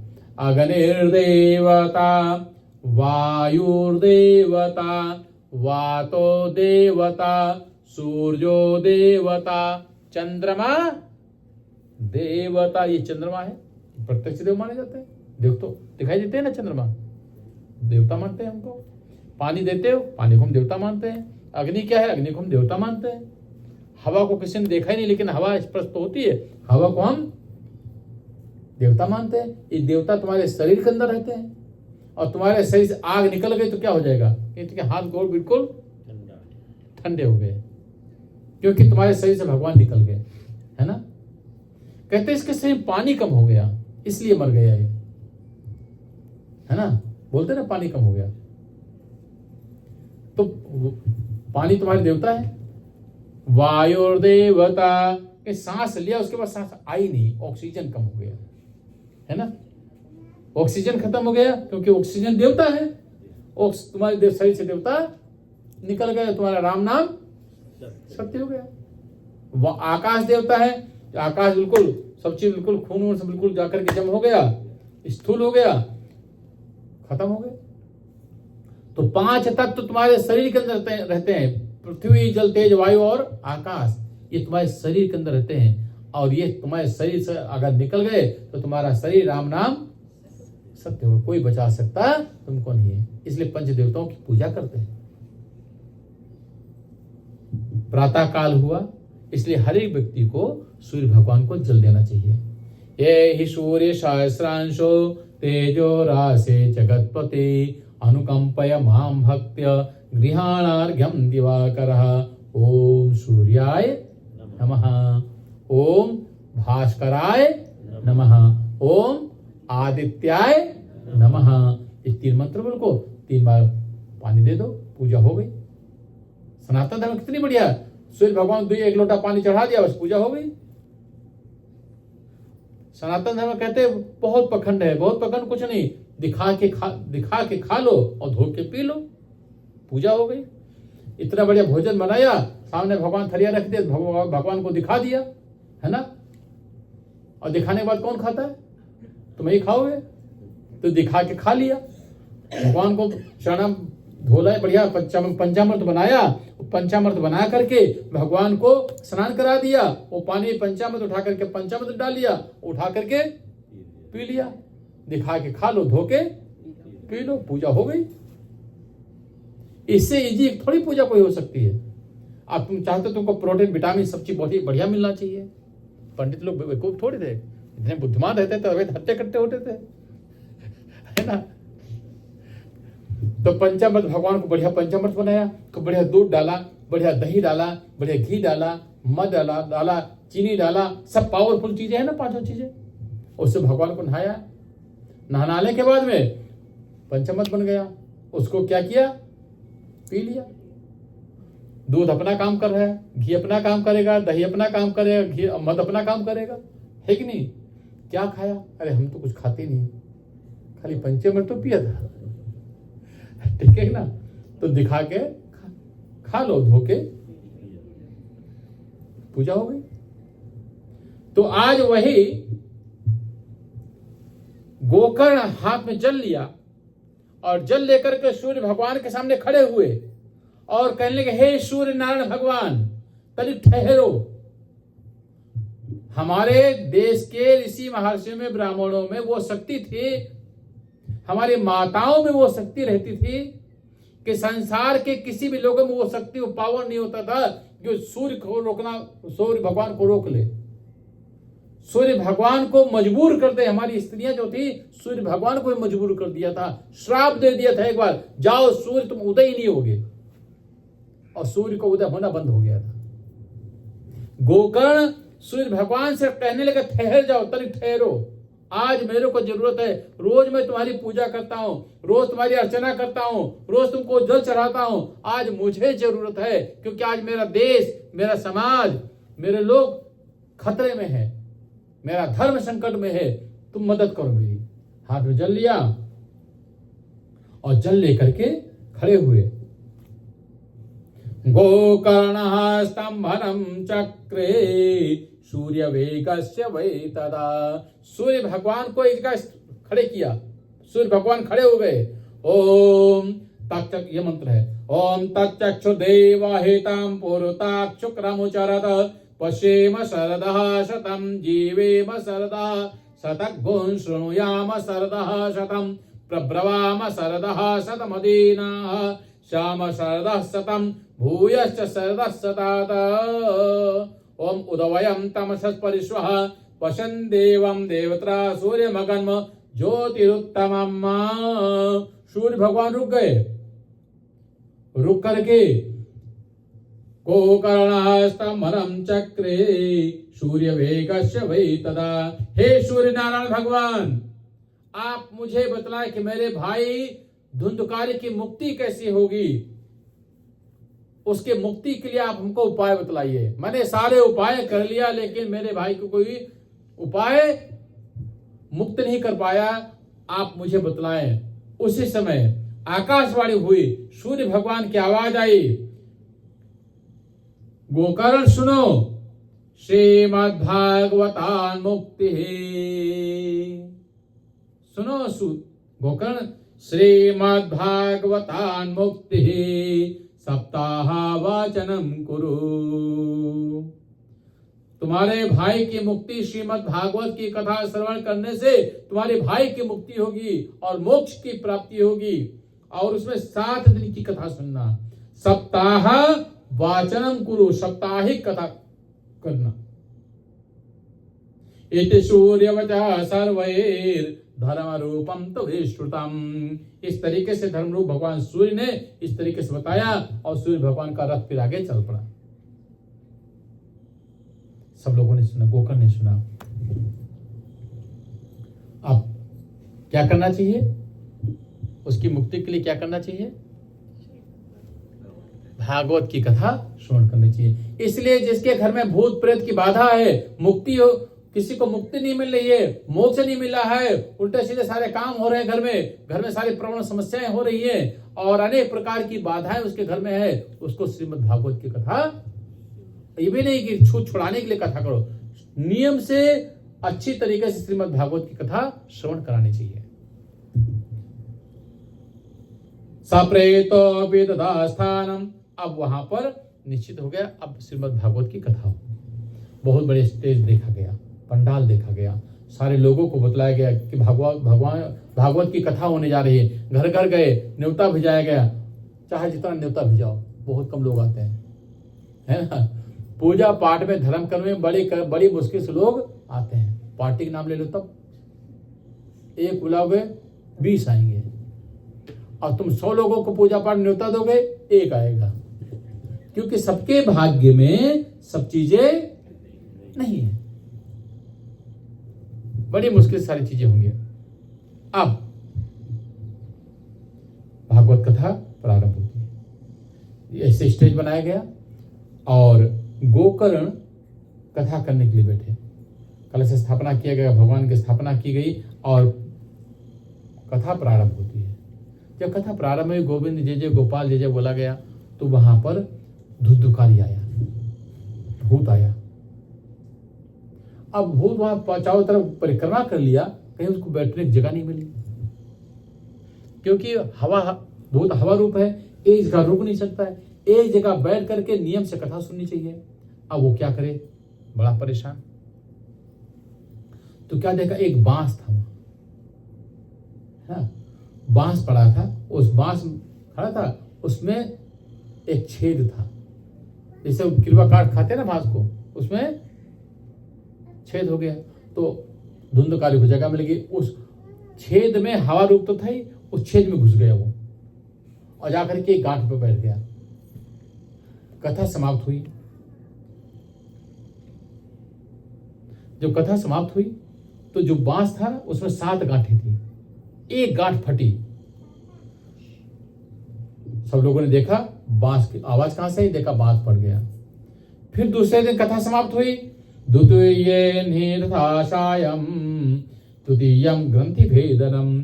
दूसरे दिन फिर गांठ फटी, बहुत जोर की आवाज आई, तो लोगों ने देखा वो बांस की तरफ से आवाज आई, वो 2 गांठें उसकी फट गई। उस बांस में कितनी गांठें थी, 7 गांठें थी। अब तीसरे दिन आरती समाप्त हुई, अब लोगों की नजर कहां गई, बांस पर, अभी अब फटेगा, है ना। सब लोगों ने देखा और गांठ फट गई, 3 4 5 6, और सब लोग इस तरीके जहां आरती समाप्त होती उस बांस की तरफ देखते कि अब इसकी गांठ फटेगी, और सबके सामने गांठ फट जाती। बड़ा आश्चर्य था। सब लोग कथा में लोग कम आ रहे थे, फिर और उसको बांस को देखने के लिए अब सब लोग आ गए। इस तरीके से 7वां दिन हुआ। बोलो लक्ष्मी नारायण भगवान की, गोविंद जय जय गोपाल जय जय, गोविंद जय जय गोपाल जय जय, राधा रमण हरि गोविंद जय जय, राधा रमण हरि गोविंद जय जय, गोविंद जय जय गोपाल जय जय, गोविंद राधा रमण हरि गोविंद जय जय, राधा रमण हरि गोविंद जय जय। बोलो लक्ष्मी नारायण भगवान की। इस तरीके से 7वें दिन कथा समाप्त हुई। सबकी नजर उधर से पहुंच गई वहां बांस पर। बांस की 7वां गांठ फटी और वहां एक आश्चर्य हुआ। गांठ फटी तो फटी, लोग क्या देखने लगे कि उस बांस के अंदर से एक अत्यंत हैंडसम आदमी निकला है। कैसा आदमी, हैंडसम, पीले पीले कपड़ा पहने हुए, मुकुट लगाए पहने हुए, और बहुत ही सुंदर आदमी निकला। दिव्य रूप धरो जातस, और क्या, तुलसी की माला पहन रखी है, सुंदर कमल की माला पहनी है, तुलसी माला पहन रखी है। दिव्य रूप धरो जातस तुलसी धाम मंडितः, पीतवासो, कैसे कपड़े हैं, पीले पीले कपड़े, पीतवासो घनश्यामो, पीले पीले कपड़ा है और बिल्कुल ब्लू स्काई के जैसा लग रहा है। उनका शरीर कैसा है, ब्लू स्काई जैसा लग रहा है। पीतवासो घनश्यामो मुकुटे कुंडलान्वितः, और बढ़िया कुंडल पहने हुए, बहुत सुंदर माला पहने रखे और अन्य बहुत ही सुंदर लग रहे हैं, ऐसे आदमी को देखा। और क्या देखा? ननाम, और वहां से जो जहां बास था वहां से सीधा चला रहा है जहां पर भागवत कथा हो रही थी, सीधा चला। सब लोग अपनी अपनी जगह छोड़ दिया और सबको देखता हुआ, हंसता हुआ, मुस्कुराता हुआ वो चला रहा है, हाथ जोड़े और जोड़ करके चला रहा है। अब लोग देखते आदमी है कौन है? इतना हैंडसम आदमी तो आज तक देखा ही नहीं था हम लोगों ने। ननाम आया, भागवत पास आया। ननाम भ्रातरम सद्यो गोकर्णमिति चाब्रवीत। जब आया उसके पास में, आकर के नमस्कार किया, भगवत को प्रणाम किया, तो गोकर्ण भाई पूछ रहे, भाई तुम कौन हो? गोकर्ण पूछते हैं, भाई तुम कौन हो? हमने पहले तुमको कभी देखा नहीं, तुमको पहचाना नहीं, कौन हो तुम? अरे पहचाना नहीं आपने?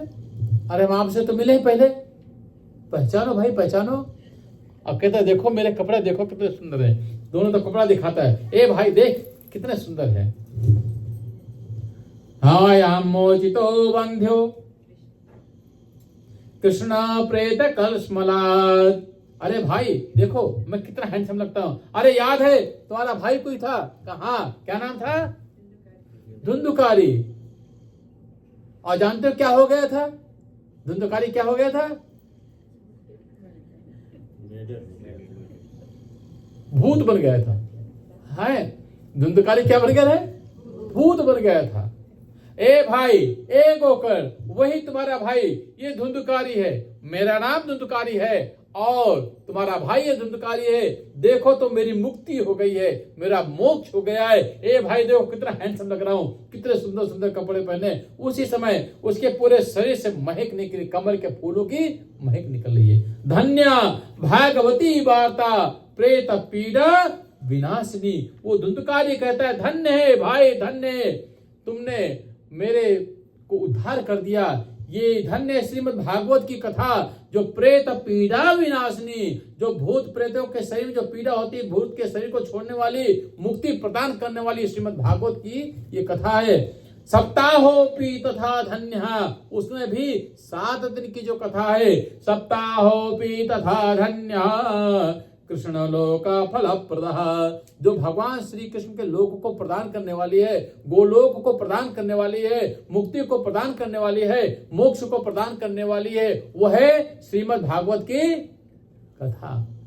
धन्य इसी भागवत की कथा से हमारा उद्धार हो गया। इस तरीके से धुंधुकारी हंसा, मुस्कुराया, सब लोगों की तरफ देखा, देखा भाई मैं भूत था लेकिन कितना बढ़िया बन गया, तुमको कुछ नहीं मिला।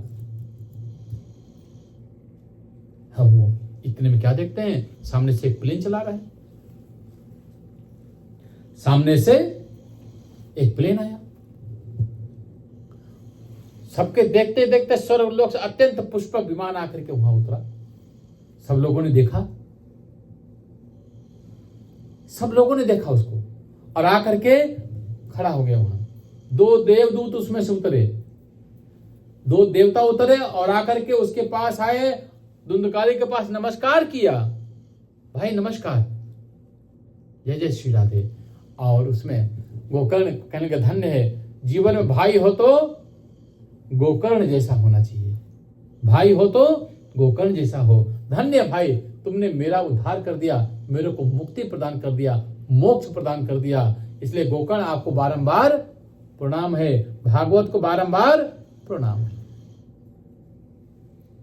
जितने लोग वहां बैठे थे सब लोग क्या बोले? गोविंद जय जय गोपाल जय जय गोविंद जय जय गोपाल जय। जोर से बोलो, गोविंद जय जय गोपाल जय जय गोविंद जय जय गोपाल जय जय गोविंद जय जय गोपाल जय जय गोविंद राधा रमण हरि गोविंद जय जय, राधा रमण हरि गोविंद जय जय गोविंद गोविंद जय जय गोपाल जय जय गोविंद जय जय गोपाल जय जय राधा रमण हरि गोविंद जय जय राधा रमण हरि गोविंद जय। बोलो वृंदावन बिहारी लाल की। और सब लोग खड़े हो गए और खड़े होकर के सब लोग गोविंद जय जय गोपाल जय जय कीर्तन करते करते वो जो धुंधकारी था वो भगवान के स्वरूप में परिवर्तित हो गया था, उसको ले जाकर के प्लेन के पास ले गए।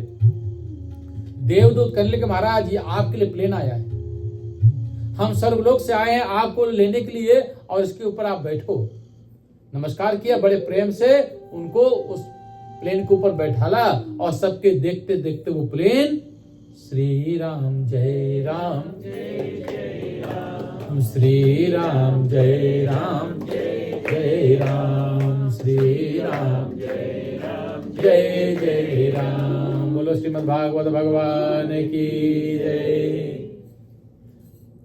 गोकर्ण जी महाराज की जय। अब सबके सामने वो प्रेत को मुक्ति मिल गई, मोक्ष मिल गया और मोक्ष नहीं मिला, सीधा भगवान के स्वरूप में एकाकार हो गया और वो भगवान के यहाँ चला गया। ठीक है, ये भागवत की कथा इस तरीके से है, समस्त मुक्ति प्रदान करने वाली है। इसलिए श्रद्धा से, भक्ति से, प्रेम से और नियम से कथा जरूर श्रवण करना चाहिए। जब तक श्रद्धा नहीं है, भक्ति नहीं है, प्रेम नहीं है तो भागवत का फल मिलता नहीं है।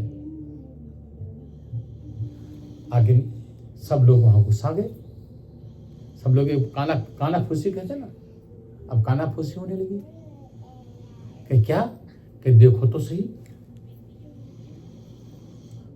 देखो तो सही, ये गोकर्ण अपने भाई को मुक्ति करा दिया। हम भी तो कथा सुन रहे थे, है ना। गोकर्ण तो धुंधका तो उसमें बांस में बैठ करके सुन रहा था, भूत था, हम तो सामने बैठ करके सुन रहे थे। सही बात है ना। हाँ,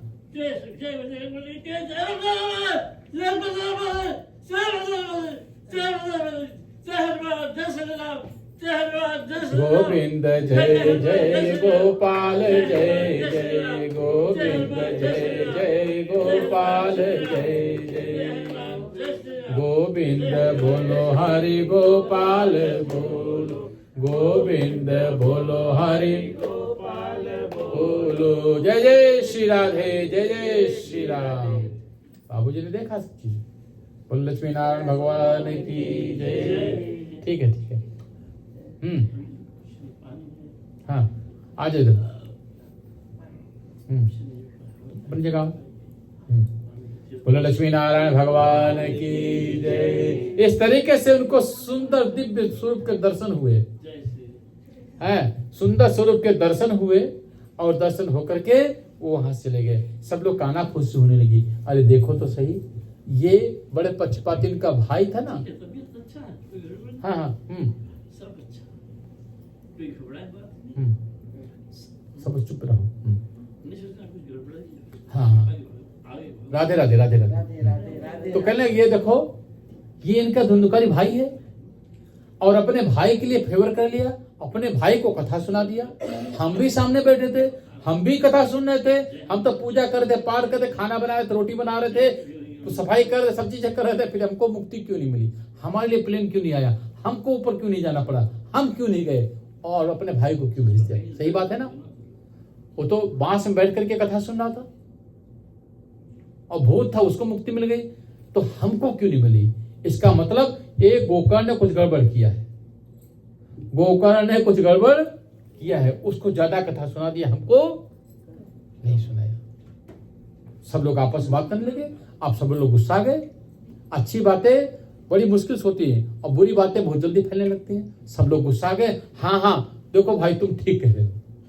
और सब लोग भागवत पास में आ गए और गोकर्ण से कहने लगे, गोकर्ण तुमने अच्छा नहीं किया, वो तुम्हारा भाई था इसलिए तुमने उसको मुक्ति दे दिया, हमको मुक्ति क्यों नहीं दिया, हमारे लिए प्लेन क्यों नहीं आया, ये अच्छी बात नहीं है। और सब गुस्सा गए, सब गुस्सा गए। अब गोकर्ण क्या करे, सब खड़े हो गए, गोकर्ण को पकड़ लिया, जाने नहीं दे रहे। गोकर्ण कुछ बोलने वाले हुए, भाई बात सुनो। तो हम देखो बात और कुछ नहीं सुनना चाहते हैं, मेरे को पहले ये बताओ एक्सप्लेनेशन दो, तुमने उसको ज्यादा कैसे कथा सुना दिया, हमारे लिए प्लान क्यों नहीं आया, उसके लिए प्लान क्यों आया। गोकर्ण कुछ बताने वाले होते हैं, इतने में रात के 9 बज जाते हैं, कथा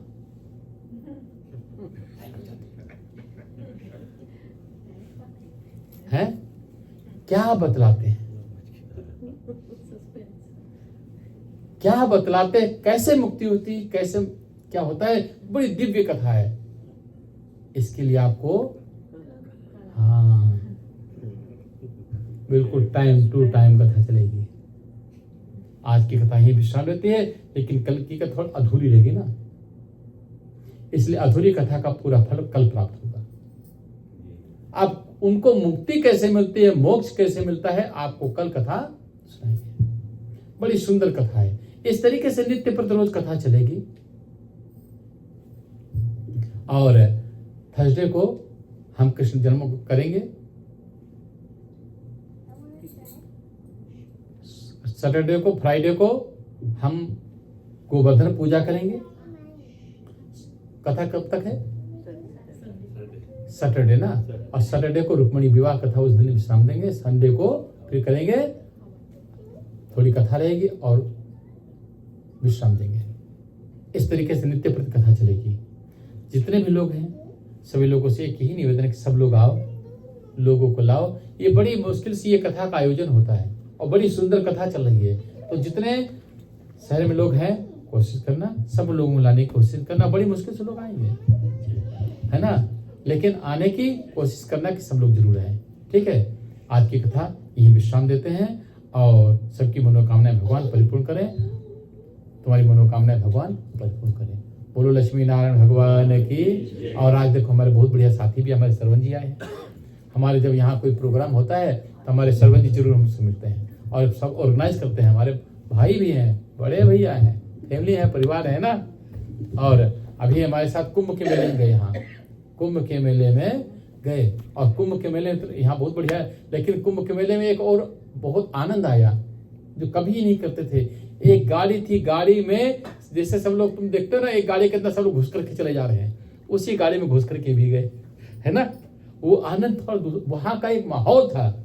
इसलिए पूजा पाठ धर्म कर्म का एक माहौल होता है, इसलिए हम इनका वेलकम करते हैं, स्वागत करते हैं इस घर में। भगवान से ही चाहेंगे रोज नित्य पर जाते रहे और ऐसे जीवन में एक दूसरे का साथ बना रहे। ठीक है सरवन जी, आपको इस घर में वेलकम स्वागत करते हैं। भगवान को कृपा करे और डोरेट यूट्यूब यस। और हम अब आरती करेंगे।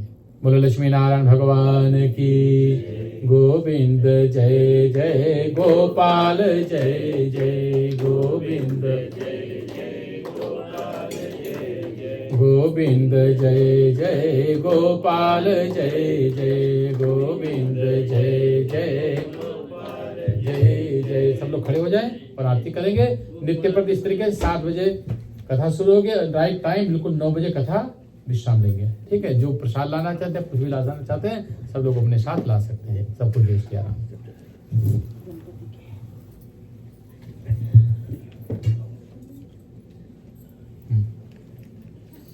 आ जाओ, सब लोग खड़े हो जाओ आरती के लिए।